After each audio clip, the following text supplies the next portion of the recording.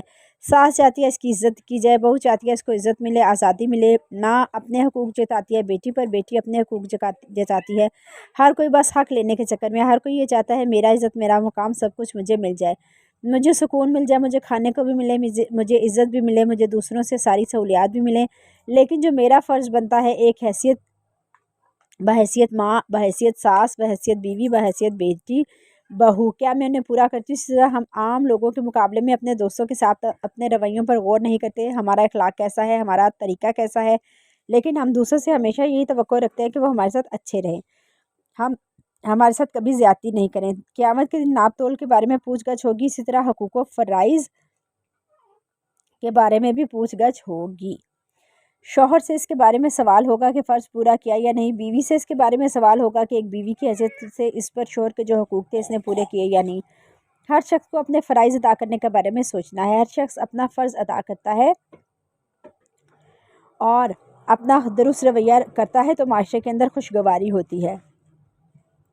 یاد رکھیں اگر دوسرا آپ کے ساتھ اچھا نہیں کر رہا تو آپ اچھا کرنا شروع کر دیں۔ قرآن ہمیں یہی سکھاتا ہے، ادفع باللتی احسن، اس طریقے سے برائی کو دور کریں جو احسن ہو۔ لیکن ہم کیا کرتے ہیں، ہم تو اس سے بھی زیادہ برائی سے دور کرتے ہیں۔ کوئی ہمیں ایک بات کرے، ہم اس کو چار سنانے کے لیے تیار ہوتے ہیں، اس کے ساتھ بدتمیزی کرنے کو تیار ہو جاتے ہیں۔ کوئی چھوٹی سی بات کی ہمیں بری لگ جائے، ہم غصے سے بھڑک جاتے ہیں۔ جب لوگوں کے اخلاق اور رویے ایسے ہوں گے تو ایسا کرنے میں سے اس گھر میں، اس رشتے میں، اس ادارے میں، اس جگہ میں، اس آفس میں کیا خیر آئے گی؟ اگر دوسرا اچھا نہیں تو آپ اچھا بن کے دکھا دیں۔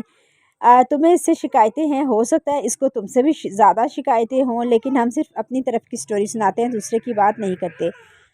ہر شخص کو اپنی ذمہ داری نبھانی چاہیے کہ میں کیسا ہوں۔ جس دن آپ نے اپنے اوپر غور کرنا شروع کر دیا، جس دن آپ نے غلطیاں دیکھنی شروع کر دی، جس دن آپ نے اپنے فرائض کو سمجھنا شروع کر دیا، اس دن سے اصلاح کا دور شروع ہو جائے گا، اس دن سے خوشحالی آ جائے گی۔ تو کوئی بوڑھا، جوان، مرد، عورت، چھوٹا بڑا، اپنے آپ کو، ہر ایک کو اپنا فرض دیکھنا چاہیے اور برائی کو بھلائی کے ساتھ دور کرنا چاہیے۔ اگر تم چاہتے ہو کہ آپس میں محبتیں پیدا ہو جائیں تو تم اچھائی سے اس کا آغاز کرو، دوسرے کی برائی کے مقابلے میں صبر سے کام لو، برے حالات پر تسبیح کرتے رہو، دل تنگ ہو تو اللہ کو یاد کرتے رہو، اللہ سے مدد مانگو۔ جب انسان اپنے رب کی طرف جاتا ہے، دعا کرتا ہے، اس کے آگے جھکتا ہے، مسائل خود ختم ہو جاتے ہیں۔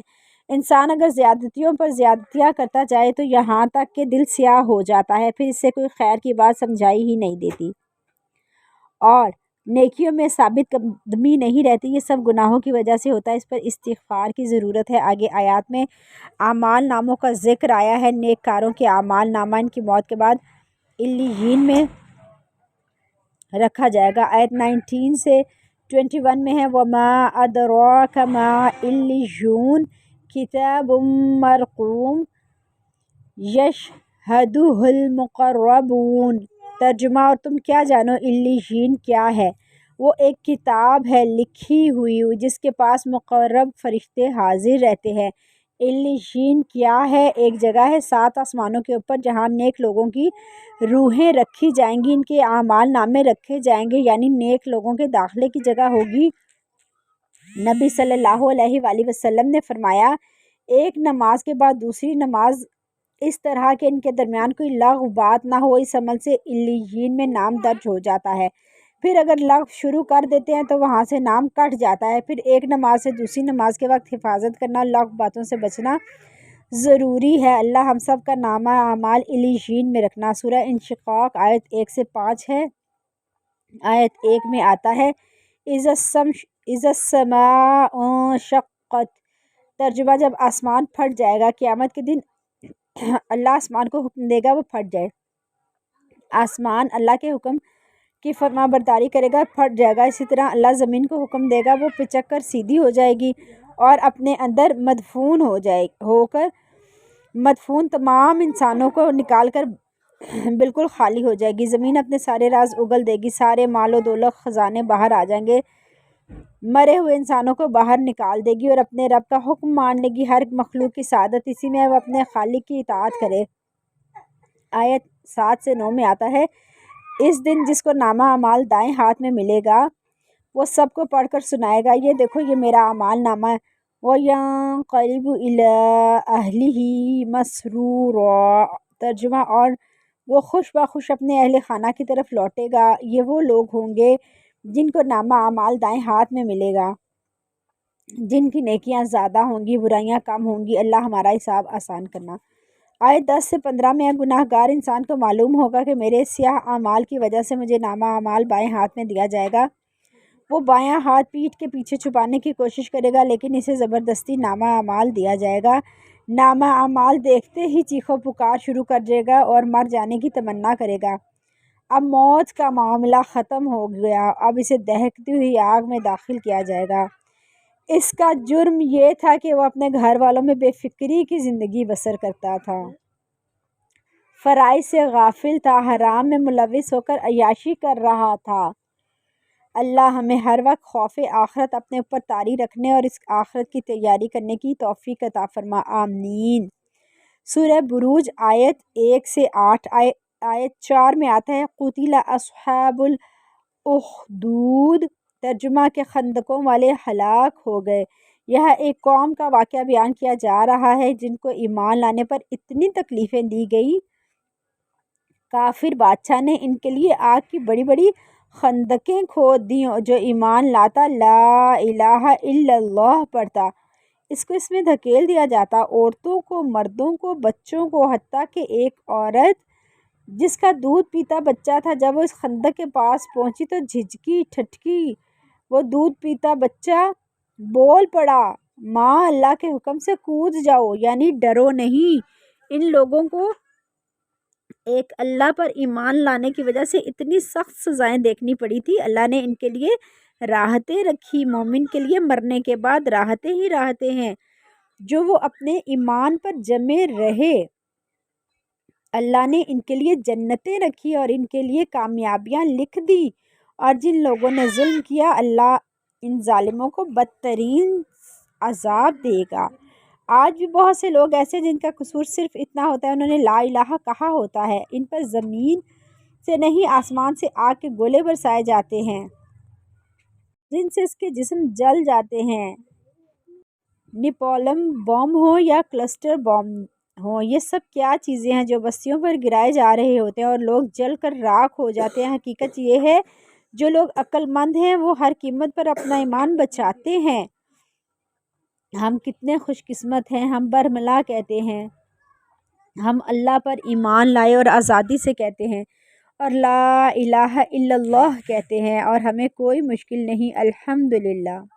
اللہ ہم سب کو عافیت میں رکھے اور ایمان کی سلامتی کے ساتھ ہمیں آخرت میں کلمہ نصیب کرے، آخری وقت میں، اور ایمان کی سلامتی کے ساتھ اس دنیا سے لے جائے۔ آیت 10 اور 11 میں بتایا ہے، ان آیات میں آگاہ کیا گیا کہ جن بدبختوں نے مومن مردوں اور مومن خواتین کو اذیت دی پھر توبہ نہ کی، ان کے لیے جہنم میں بھون دینے والا عذاب ہوگا۔ اس کے برعکس ایسے اہل ایمان جو اچھے اعمال کر رہے ہیں جنت کے اونچے باغات میں ہوں گے جن کے دامن میں نہریں بہتی ہیں۔ اللہ ہم سب کو جنت الفردوس میں جگہ دے۔ سورہ طارق، طارق کہتے ہیں کھٹکھٹانے کو، اور یہاں ستارہ مراد ہے۔ اللہ نے کائنات کو ایسے ہی بے مقصد پیدا نہیں کیا، دن کو سورج چمکتا ہے، رات کو چاند ستارے چمکتے ہیں۔ جس طرح آسمان اور اس پر موجود چمکتے ہوئے ستارے ہر وقت زمین پر نگران کی طرح نظر رکھے ہیں، اسی طرح آسمان بھی نگران فرشتے آسمان پر بھی موجود ہیں جو اس کے ہر عمل کو لکھ رہے ہیں۔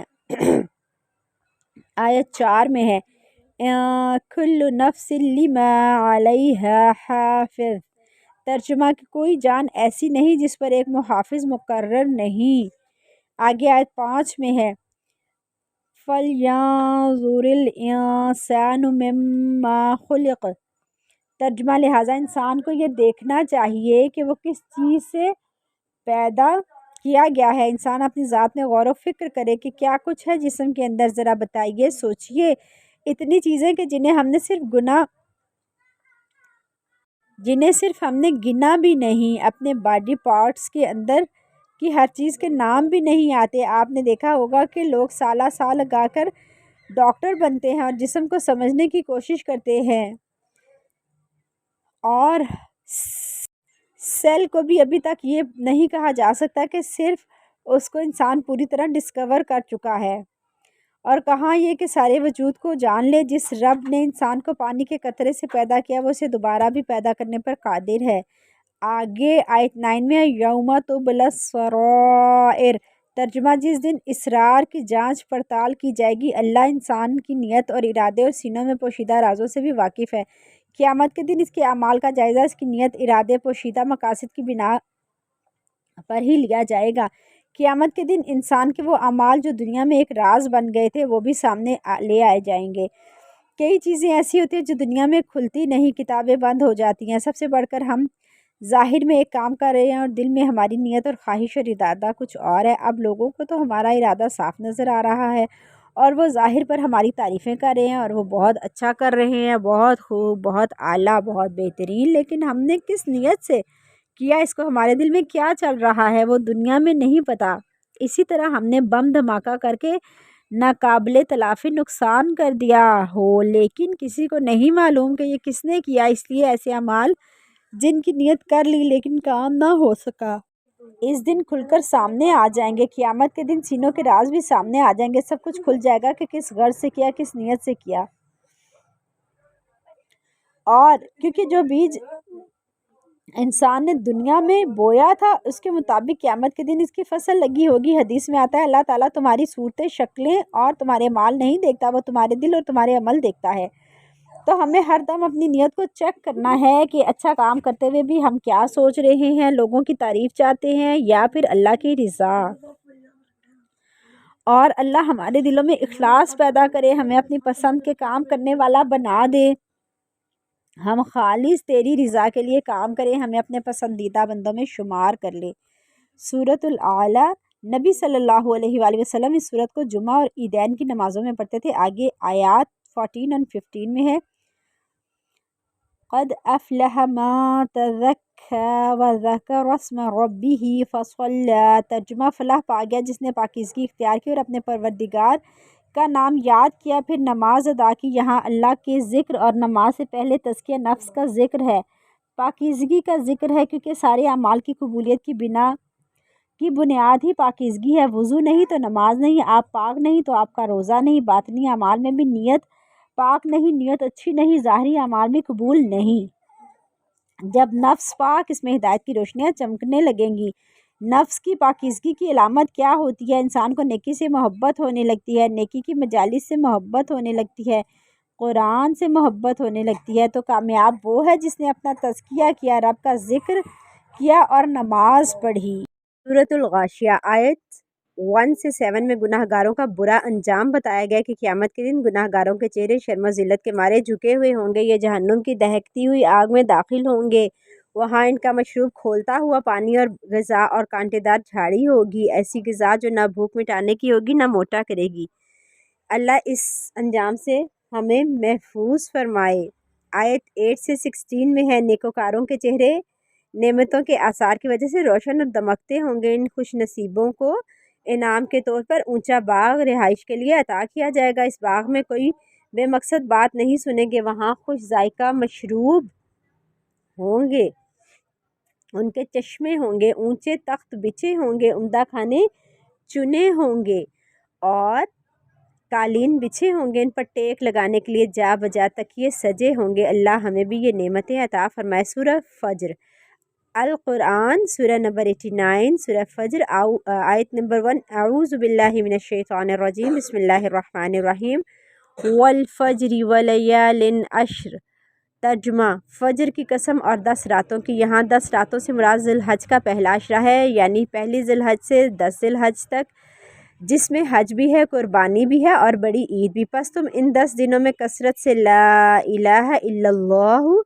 اللہ اکبر، الحمدللہ پڑھو، یہ دنیا کے دنوں کے افضل ترین 10 دن ہیں، ان میں کیا ہوا کوئی بھی عمل پورے سال کے اعمال پر بھاری ہے۔ آیات 27 سے 30، یا ایتھا النفس المطمئنہ ارجعی الی ربک راضیۃ مرضیہ فادخلی فی عبادی وادخلی جنتی۔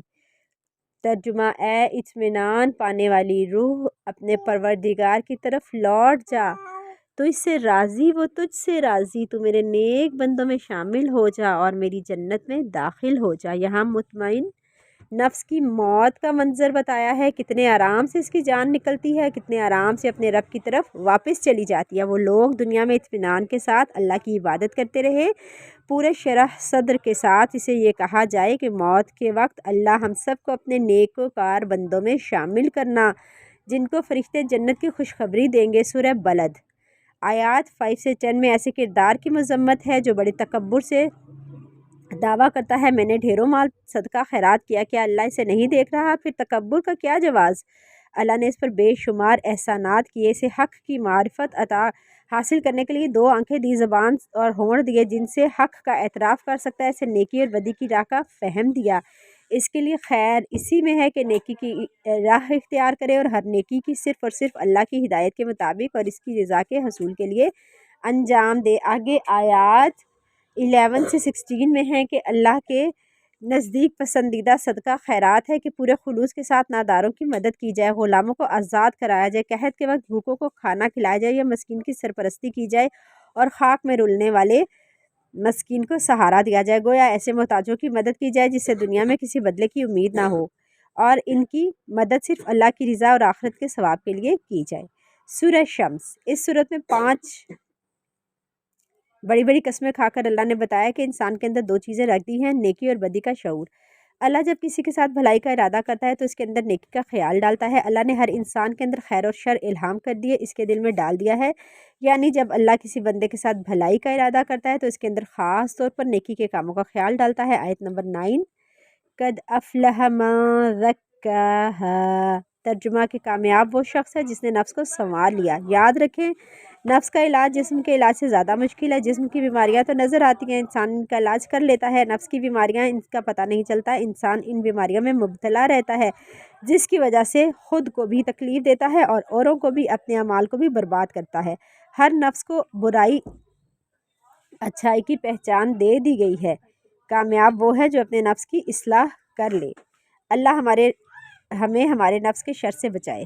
سورہ اللیل آیت 5 سے 7، آیت نمبر 5، فَأَمَّا مَنْ أَعْطَىٰ وَاتَّقَىٰ، ترجمہ پھر جس نے اللہ کی راہ میں مال دیا، وہ پرہیزگاری اختیار کی۔ اللہ کی نگاہ میں پسندیدہ کردار اس انسان کا ہے جو اللہ کی رضا حاصل کرنے کے لیے اس کی راہ میں مال خرچ کر کے دنیا کی محبت کو دل سے نکالے، ہر وقت محتاط رہے اور ہر معاملے میں اللہ کی نافرمانی سے بچ کر تقویٰ کی زندگی بسر کرے، حق کی دعوت کی تصدیق کرے، تن من دھن سے اس کا ساتھ دے۔ اس کردار کے حامل لوگوں کے لیے اللہ سب سے بڑی آسانی یعنی جنت کی راہ آسان فرما دے گا۔ اللہ ہمیں ایسا ہی کردار ادا کرنے کی توفیق عطا فرمائے۔ یاد رکھیں ایک نیکی کے بعد دوسری نیکی کی توفیق ملتی ہے اور متقی انسان کے کاموں میں آسانی ہوتی ہے۔ جب انسان مال خرچ کرتا ہے تو اللہ اس کے بدلے اس کی آفات اس سے دور کرتے ہیں، بیماریاں دور کرتے ہیں۔ آگے آیات 8 سے 11 میں ہے، اللہ ایسے کردار کو ناپسند کرتا ہے جس میں انسان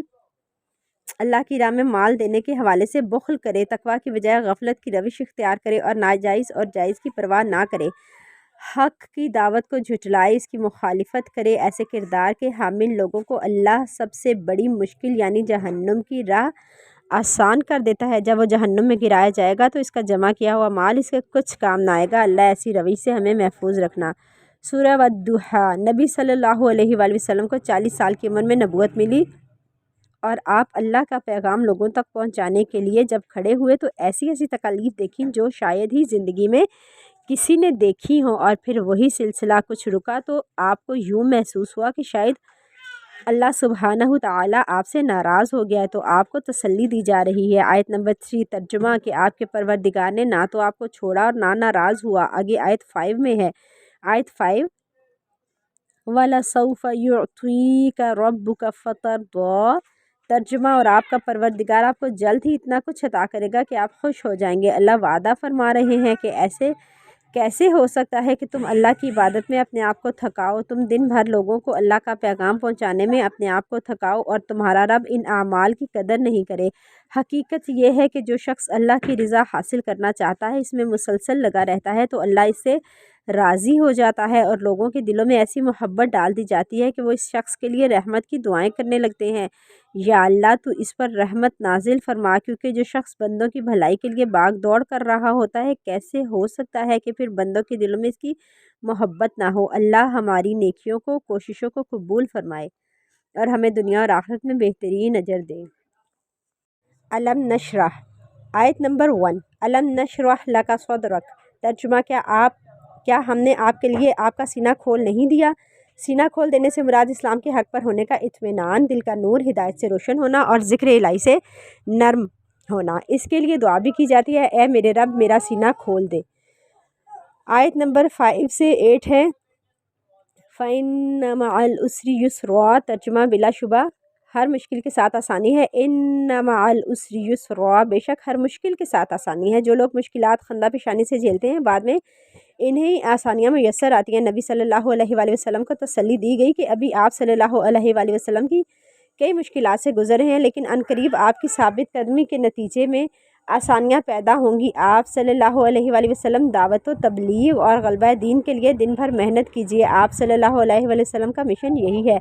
فَإِذَا فَرَغْتَ فَانصَبْ، ترجمہ جب آپ فارغ ہوں تو عبادت کی مشقت میں لگ جائیں، البتہ رات میں اللہ سے لو لگانے کی لذت حاصل کرنے کے لیے تہجد میں ٹھہر ٹھہر کر قرآن پڑھیے۔ یہ قرآن آپ صلی اللہ علیہ وآلہ وسلم کے دل کو ثبات عطا کرے گا، دن بھر میں مشن کی خاطر محنت کے لیے نیا جذبہ اور مزید توانائی عطا فرمائے گا۔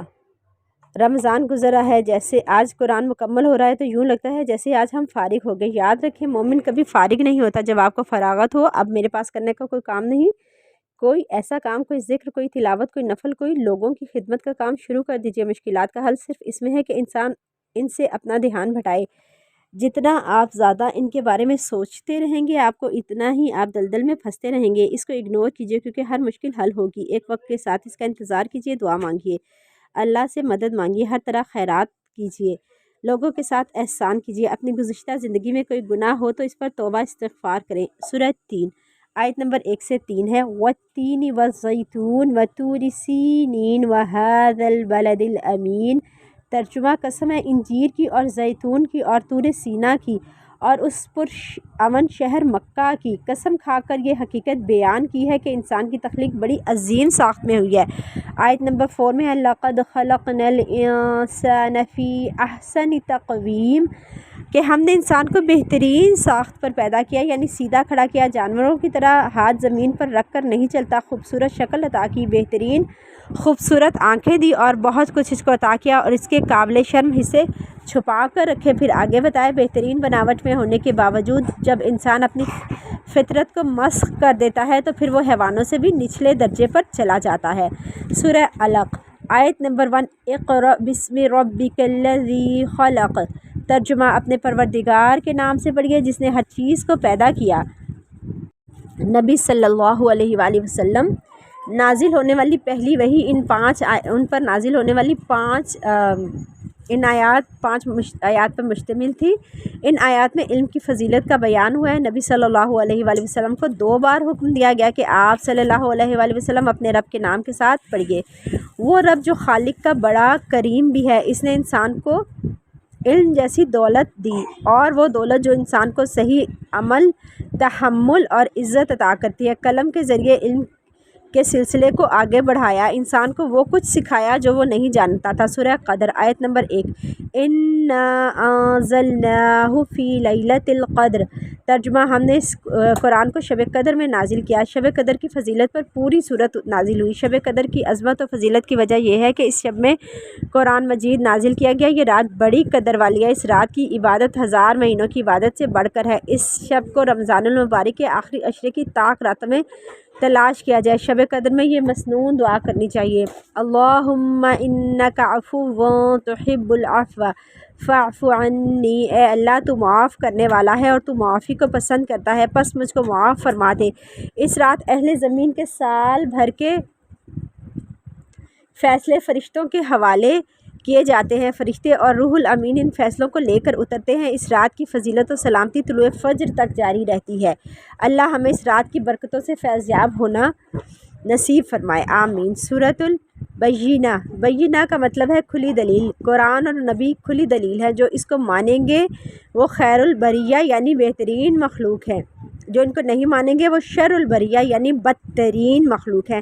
سورہ زلزال، قیامت کے دن زمین زلزلے کے ذریعے خوب ہلائی جائے گی۔ اس آفت کی وجہ سے زمین اپنے اندر مدفون تمام انسانوں کو نکال دے گی۔ انسان حیران ہو کر کہیں گے کہ زمین کو کیا ہوا؟ پھر اس کے بعد زمین اللہ کے حکم سے تمام اعمال کا حال سنائے گی جو اس پر انسانوں نے انجام دیے تھے۔ اللہ ہمیں زمین کو نیکیوں پر گواہ بنانے کی توفیق عطا فرما۔ آیت نمبر 4، یومئذ تحدث اخبارها، ترجمہ اس روز وہ اپنی پوری خبریں بیان کر دے گی۔ اگر آپ آج اس جگہ بیٹھ کر قرآن سن رہے ہیں، اس کی بھی یہ گواہی دے گی۔ اگر کسی جگہ خراب کام یا فحش فلم دیکھ رہے ہیں، اس جگہ کی بھی گواہی دے گی۔ آگے آیت میں بتایا گیا چھوٹی سے چھوٹی نیکی بھی سامنے آئے گی اور برائی بھی چھپی نہیں رہے گی۔ اللہ ہمیں اس روز کی رسوائی سے محفوظ رکھ۔ سورۃ العادیات، اس صورت میں گھوڑوں کی مثال دی گئی ہے کہ وہ کیسے اپنے مالک کے وفادار ہیں۔ مگر اے انسان، تجھے رب نے پیدا کیا، نعمت دی، تو کیوں محنت نہیں کرتا؟ نعمت پا کے رب کا حق ادا نہیں کرتا تو کیوں رب کا ناشکرا ہے؟ آیات 1 سے 8، یہ آیات انسان کے کردار کا گھوڑوں کے کردار سے موازنہ کر رہی ہیں۔ گھوڑا اپنے مالک کا انتہائی وفادار ہوتا ہے، وہ اپنے مالک کے اشارے پر ہانپتا ہوا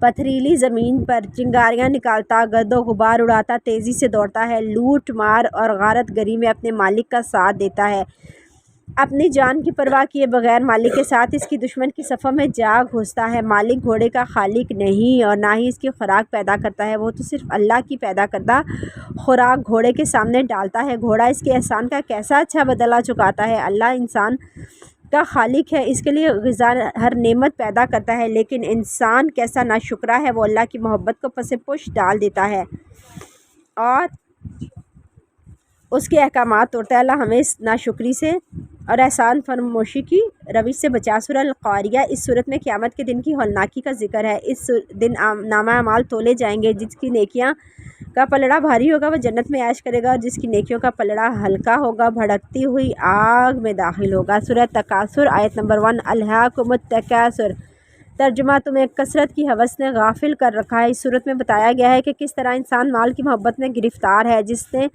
اسے اللہ کی یاد سے غافل کر دیا، پھر تباہی کا شکار ہو جاتا ہے۔ خواب غفلت سے جاگو، نعمتوں کی جواب دہی ہونی ہے۔ سورۃ العصر، اس چھوٹی سی سورت نے پورے دین کا خلاصہ بیان کر رکھا ہے۔ زمانے کی قسم کھا کر بتایا گیا کہ انسان نقصان میں ہے سوائے 4 کام کرنے والوں کے، یعنی ایسے لوگ جہنم سے بچ سکتے ہیں جو یہ 4 کام کریں گے: زبان اور دل سے نبی صلی اللہ علیہ وآلہ وسلم کی بتائی ہوئی تعلیمات پر ایمان لے آئیں، نبی صلی اللہ علیہ وآلہ وسلم کی سنت کو رہنما بتاتے ہوئے خلوص اخلاص سے نیک اعمال کریں، دوسروں تک حق پہنچانے کے لیے مال و جان سے بھرپور کوشش کریں، تبلیغ دین کے دوران جو مشکلات اور پریشانیاں آئیں گی ان پر ایک دوسرے کو صبر و استقامت کی تلقین کریں۔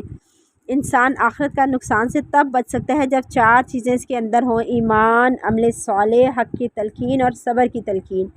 اللہ ہمیں ہمیشہ کے نقصان سے بچنے کے لیے یہ 4 کام کرنے کی توفیق عطا فرما۔ سورۃ الہمزہ، آیت نمبر 1، ویل لکل ہمزۃ لمزہ، ترجمہ ہر طعنہ زن اور عیب گیری کرنے والے کے لیے ہلاکت ہے۔ اس صورت میں اخلاقی برائیوں کا تذکرہ ہے، جیسے طعنہ دینا، جھوٹ بولنا، غیبت، یہ سب کام کرنے والوں کا انجام جہنم، اس طرح مال سمیٹ کے رکھنے والوں کے لیے بھی انجام برا۔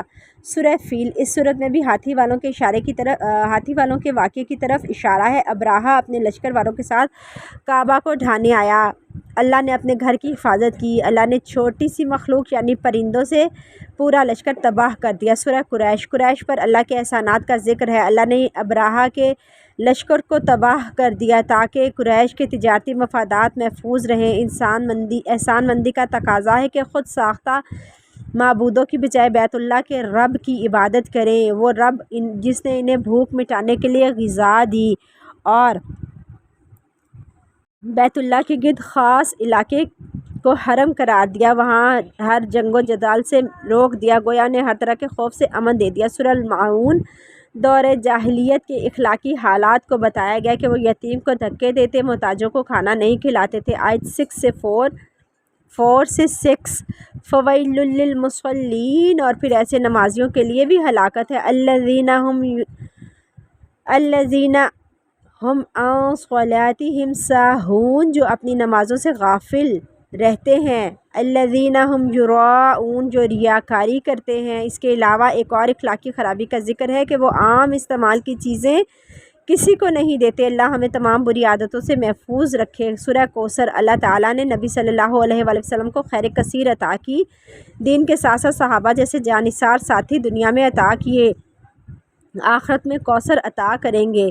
کوثر جنتی ایک نہر کا نام ہے، جو ایک بار اس کا پانی پی لے وہ کبھی پیاسا نہیں ہوگا۔ اللہ ہم سب کو حوض کوثر سے پانی پلانا۔ قیامت کے دن بدعتی لوگ اس کا پانی نہیں پی سکیں گے۔